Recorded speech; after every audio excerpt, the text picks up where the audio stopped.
Glasgow Commonwealth games സമാപിച്ചപ്പോൾ medal പട്ടികയിൽ 4ാമതാണ് ഇന്ത്യയുടെ സ്ഥാനം. 9 വെങ്കലവുമായി ആകെ 39 മെഡലുകൾ നേടിത്തിളങ്ങിയാണ് ഇന്ത്യയുടെ മടക്കം.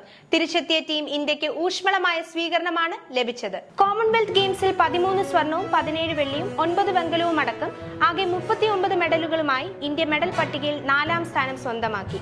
ഗെയിംസിന്റെ അവസാന ദിനങ്ങളിൽ ഇന്ത്യൻ ബോക്സിംഗ് താരങ്ങൾ നടത്തിയ അവിശ്വസനീയ കുതിപ്പാണ് ഇന്ത്യയെ 4ാം സ്ഥാനത്തെത്തിച്ചത്.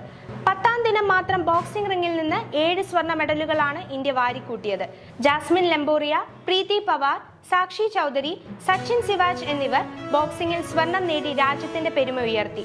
ബോക്സിംഗ്, ജൂഡോ, പാരാ സ്പോർട്സ് എന്നിവയിലും ഇന്ത്യ ചരിത്ര നേട്ടമാണ് സ്വന്തമാക്കിയത്. വനിതകളുടെ 48 കിലോഗ്രാം വിഭാഗത്തിൽ അസ്മിത ഡേ സ്വർണം നേടി കോമൺവെൽത്ത് ഗെയിംസ് ജൂഡോയിൽ സ്വർണം നേടുന്ന ആദ്യ ഇന്ത്യൻ വനിതാ താരമായി.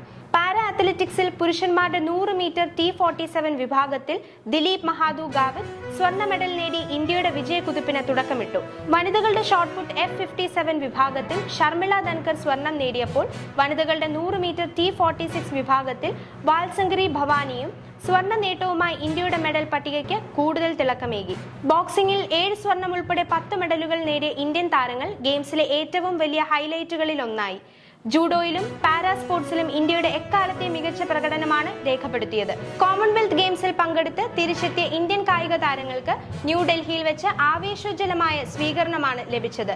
ഗ്ലാസ്ഗോയിൽ 39 മെഡലുകളുമായി മെഡൽ പട്ടികയിൽ 4ാം സ്ഥാനം നിലനിർത്തിയ ഇന്ത്യൻ ടീമിന്റെ മികച്ച പ്രകടനത്തെ കേന്ദ്ര കായിക മന്ത്രി ഡോക്ടർ മൻസുഖ് മാണ്ഡവ്യ അഭിനന്ദിച്ചു. സ്വർണ്ണ മെഡൽ നേടിയവർക്ക് 30 ലക്ഷവും വെള്ളി മെഡൽ ജേതാക്കൾക്ക് 20 ലക്ഷവും വെങ്കല മെഡൽ നേടിയവർക്ക് 10 ലക്ഷം രൂപയും പാരിതോഷികം പ്രഖ്യാപിച്ചു.